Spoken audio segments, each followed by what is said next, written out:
Sebagai individu yang berpikiran mendalam, tipe kepribadian INFJ dan INTJ sama-sama sampai pada satu pemahaman bahwa kedewasaan hampir selalu membawa rasa sepi. Bukan sepi karena ditinggalkan, bukan pula karena tidak punya relasi, melainkan sepi karena semakin dewasa seseorang. Semakin sedikit hal yang bisa dibicarakan secara jujur dengan orang lain. Kesadaran ini bukan keluhan emosional, melainkan hasil pemahaman yang jernih tentang realitas sosial dan psikologis manusia.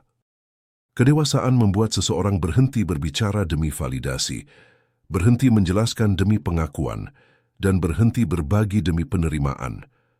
Bukan karena merasa lebih unggul, melainkan karena sadar bahwa tidak semua orang benar-benar ingin memahami.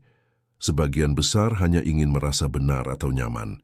Dari titik ini, komunikasi menjadi selektif, dan selektivitas itulah yang secara alami menciptakan jarak.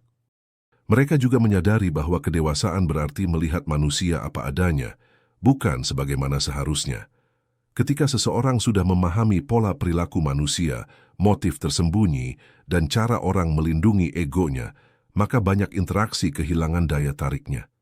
INFJ dan INTJ tidak lagi terhibur oleh percakapan kosong, drama emosional, atau relasi yang hanya berputar di permukaan. Kesadaran ini membuat mereka lebih tenang, namun juga membuat mereka semakin jarang merasa benar-benar terhubung. Berikut 7 ciri spesifik individu INFJ dan INTJ yang telah memahami bahwa kedewasaan memang sering terasa sepi. Yang pertama, lebih nyaman diam daripada berbicara tanpa makna. Mereka tidak antisosial, melainkan selektif. Jika pembicaraan tidak memiliki arah, kedalaman, atau nilai, mereka lebih memilih untuk diam. Diam bagi mereka bukan kekosongan, melainkan bentuk kontrol diri dan kejujuran intelektual. Yang kedua, tidak lagi butuh banyak pengakuan dari luar. Mereka sudah melewati fase ingin dimengerti oleh semua orang. Validasi eksternal tidak lagi menjadi bahan bakar utama bagi dirinya. Mereka menilai diri sendiri berdasarkan konsistensi nilai dan kejelasan tujuan, bukan tepuk tangan sosial. Yang ketiga, mampu sendirian tanpa merasa kesepian secara emosional. Meskipun hidup terlihat sepi, batin mereka justru stabil. Mereka tidak bergantung pada keramaian untuk merasa utuh. Kesendirian adalah kondisi netral, bukan ancaman psikologis. Yang keempat, sangat selektif dalam membuka pikiran dan perasaan. Tidak semua orang diberi akses ke cara pikir atau isi batin mereka, bukan karena tertutup, melainkan karena sadar bahwa tidak semua orang siap menerima kedalaman tersebut tanpa salah paham atau mereduksi maknanya.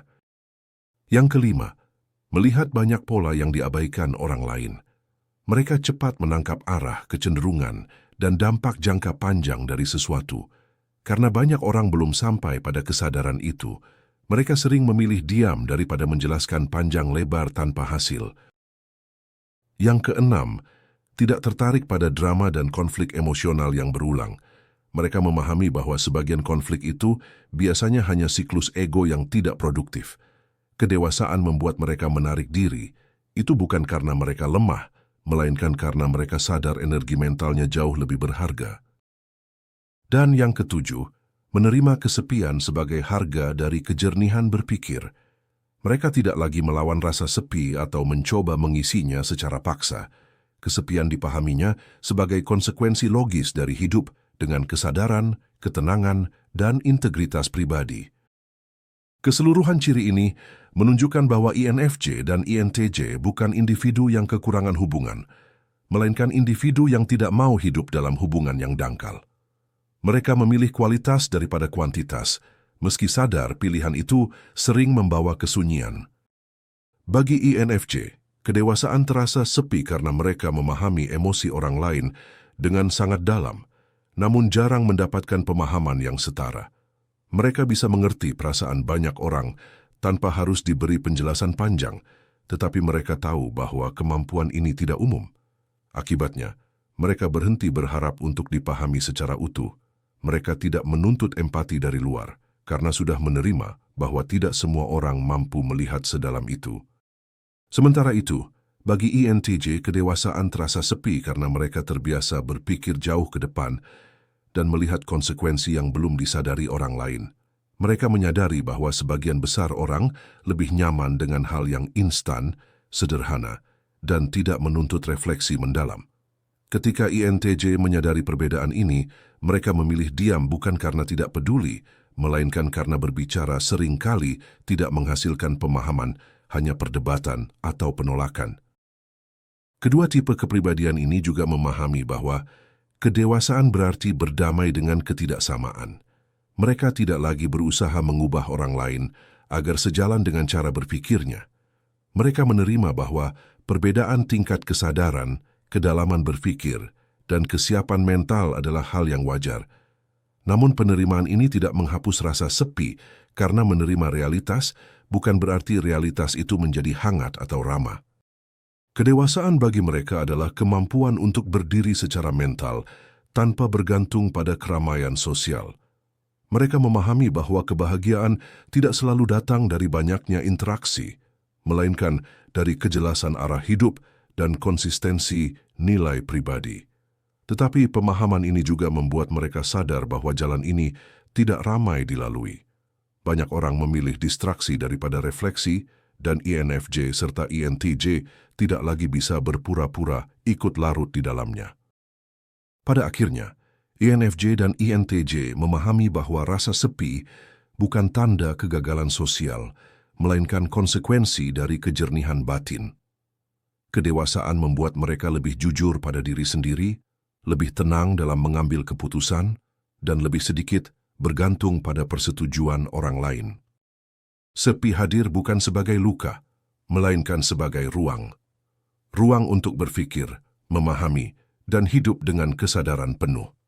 Dan di titik ini, mereka tidak lagi melawan kesepian itu karena mereka tahu bahwa kedewasaan bukan tentang menjadi lebih ramah, lebih ramai, atau lebih mudah diterima, melainkan tentang menjadi lebih jujur pada realitas. Dan realitas itu sederhana namun tidak nyaman. Semakin jernih cara berpikir seseorang, semakin sempit lingkaran yang benar-benar bisa diajak terhubung. Bukan karena dunia kekurangan manusia, melainkan karena dunia dipenuhi kebisingan yang sering disalahartikan sebagai kedekatan. Kedewasaan membuat INFJ dan INTJ berhenti, berpura-pura menikmati hal-hal yang sebenarnya tidak lagi selaras dengan nilai dan kesadarannya. Mereka tidak merasa perlu terus menjelaskan diri, tidak tertarik membela posisi hanya demi diterima, dan tidak lagi tergoda oleh ilusi bahwa ramai bisa jadi berarti. Di titik ini, kesepian bukan tragedi, melainkan efek samping dari kejernihan mental, sesuatu yang jarang, tidak selalu menyenangkan, tetapi sangat stabil untuk dijalani. Namun ironisnya, banyak orang menghindari kesepian dengan segala cara, sementara INFJ dan INTJ justru menemukannya sebagai konsekuensi logis dari hidup yang berpikir. Mereka sadar bahwa tidak semua hubungan layak dipertahankan, tidak semua percakapan layak diikuti, dan tidak semua kebersamaan pantas diperjuangkan. Maka ketika kedewasaan terasa sepi, INFJ dan INTJ tidak menganggapnya sebagai kegagalan hidup, melainkan sebagai tanda bahwa mereka sudah berhenti hidup di permukaan. Mereka mungkin tidak dikelilingi banyak suara, tetapi pikiran mereka tenang. Mereka mungkin tidak selalu dipahami, tetapi mereka memahami diri sendiri dengan sangat baik. Dan bagi mereka yang berpikir jernih, itu bukan kekurangan. Itu justru kemewahan yang tidak semua orang sanggup menanggungnya. Baiklah kalau begitu seperti biasa. Terima kasih sudah menyimak sampai sini. Jangan lupa subscribe Jeda Sibuk. Nantikan pembahasan saya selanjutnya. Saya, si ganteng dan tampan Fernando Widono. Sampai jumpa.